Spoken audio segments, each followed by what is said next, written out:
Hello everyone, welcome to Gagan the deserving India. दोस्तों, एक बहुत ही इंपॉर्टेंट खबर निकल कर सामने आ रही है। खबर यह है कि एक टूरिस्ट था अमेरिका का।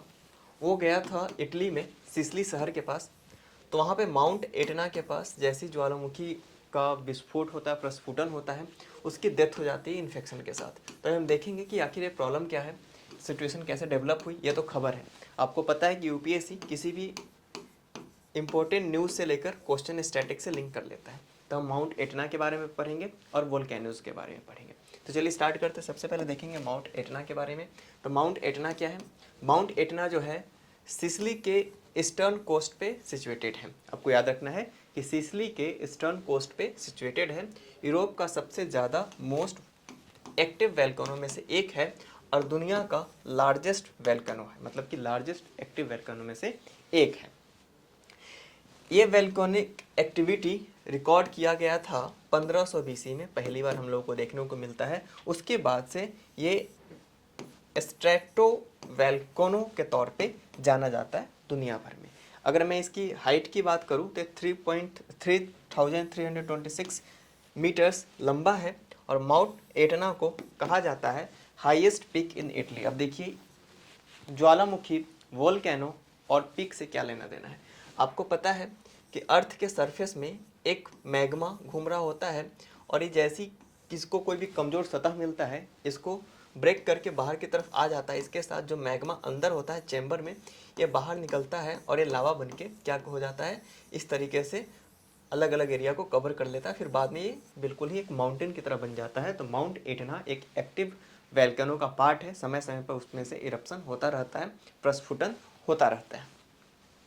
चलते हैं अगले स्लाइड में। तो अगले स्लाइड में अगर हम देखें तो स्ट्रेटो वैल्केनो क्या है, उसको समझना ज़्यादा जरूरी है। तो माउंट एटना को हम स्ट्रेटो वैल्केनो के तौर पे भी जानते हैं और एक कंपोजिट वोल्केनो भी है। ये कॉनिकल शेप में निकलता है, मतलब इस तरीके से इसका शेप बनता है और इसका जो अपर लेयर होता है वो वोल्केनिक मटेरियल से बना होता है और बहुत ज़्यादा इरप्शन के बाद क्या हो जाता है, ये एक तरीके से वेंट की तरह डेवलप हो जाता है और माउंटेन का रूप ले लेता है।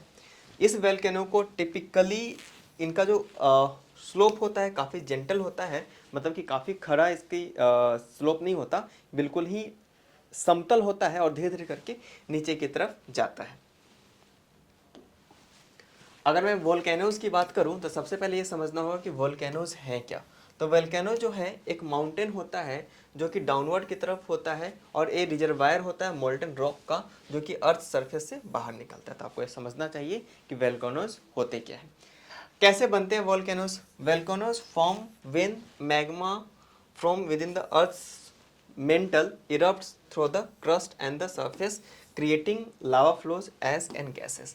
तो वोल्केनोज कैसे बनते हैं, जैसे कि मैंने आपको पहले ही बताया, पहली स्लाइड में एक्सप्लेन किया था कि इस तरीके से इरप्शन होता है वोल्केनो का और उसके बाद वोल्केनो का निर्माण होता है, इसका फॉर्म होता है। जैसे यहाँ से चीज़ें निकलती है बाहर की तरफ और इसमें कौन कौन सी चीज़ें होती है वो भी समझ लेते हैं हम। इसमें होता है लावा, जो मैंने बताया कि जो मैग्मा होता है बाद में वही लावा का फॉर्म ले लेता है। और मैग्मा क्या होता है, एक मोल्टन रॉक होता है, पिघला हुआ चट्टान होता है। ऐस क्या होता है, राख होती है। और गैसेज होते हैं, उसमें बहुत सारे, ऑब्वियस सी बात है, जब बर्निंग होगा तो गैस तो निकलेगा ही निकलेगा।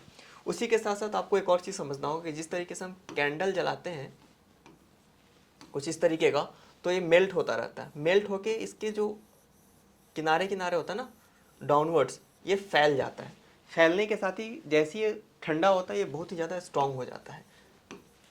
वोल्केनो कुछ वैसा ही होता है, लावा बाहर निकलता है और वहाँ पे क्या हो जाता है, पहले तो पिघला हुआ चट्टान होता है, फिर वो फैलना स्टार्ट हो जाता है। फैलने के बाद जैसे वो ठंडा होता है वो बिल्कुल ही स्ट्रांग बन जाता है, फिर वो माउंटेन का रूप ले लेता है।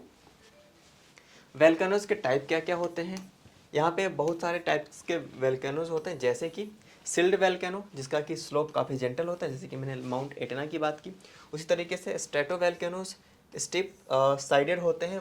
माउंट एटना इस कैटेगरी में भी फॉल करेगा। उसके साथ साथ कोन वोल्केनोज, जो कि बिल्कुल ही स्मॉल और स्टिप माउंट्स बनाते हैं, इसका बिल्कुल इस तरीके से कॉनिकल शेप जिसका फॉर्म होता है, कॉनिकल शेप में जिसका निर्माण होता है। उसके बाद मैं आपसे बात करूँ कि वोल्केनिक इरप्शन होता कैसे है। तो कैसे होता है, जैसी गैसेस के ऊपर प्रेशर बनता है मैग्मा चेंबर में, तो मैग्मा को क्या करता है, ऊपर की तरफ फोर्स करता है और वेंट के जरिए बाहर आ जाते हैं। जैसे कि मैंने आपको बताया था कि अर्थ सरफेस के अंदर मैग्मा में जैसे प्रेशर बनता है, ये ऊपर की तरफ निकलना चाहता है, यहाँ पे मैग्मा वेंट होता है और यहाँ से फिर ये बाहर की तरफ एक्सप्लोड कर जाता है। क्या प्रोड्यूस करता है? लावा और वोल्केनिक ऐश, मतलब कि लावा, पिघला हुआ चट्टान और राख। इम्पैक्ट क्या होता है वोल्केनोज का? तो वोल्केनोज का जो इम्पैक्ट होता है काफ़ी ज़्यादा सिग्निफिकेंट होता है उसके सराउंडिंग्स के ऊपर में। क्या क्या होता है? ये नए लैंड को क्रिएट करते हैं, इन्फ्लुएंस करते हैं वेदर पैटर्न्स को। आप इसको मेंस में लिख सकते हैं, चाहे तो प्रीलिम्स में जो एमसीक्यूज बनता है इस तरह के ऑप्शंस भी फ्रेम किए जाते हैं एग्जामिनर के द्वारा ताकि आपको कंफ्यूज किया जा सके। और वेदर पैटर्न्स को तो ये इम्पैक्ट करता ही करता है, इसी के साथ साथ हजार्डस चीज़ें भी डेवलप हो जाती है इसकी वजह से। जैसे कि आपदा जैसे सिचुएशन आ जाता है। अभी आपको मैंने बताया कि न्यूज़ क्या थी कि एक व्यक्ति, एक ट्रैवलर की मृत्यु हो गई थी, तो भी एक आपदा में ही काउंट किया जाएगा जब लावा बाहर की तरफ आता है। फिर राख का क्लाउड बन जाता है और लैंडस्लाइड्स भी देखने को मिलते हैं वोल्केनोज की वजह से। तो ये पूरा लेक्चर था, इसी के बहाने हम लोगों ने वोल्केनोज को एक स्टैटिक के टॉपिक को रिवाइज किया। तो आज के लेक्चर में फिलहाल इतना ही, हम मिलेंगे नेक्स्ट लेक्चर में। Thank you very much.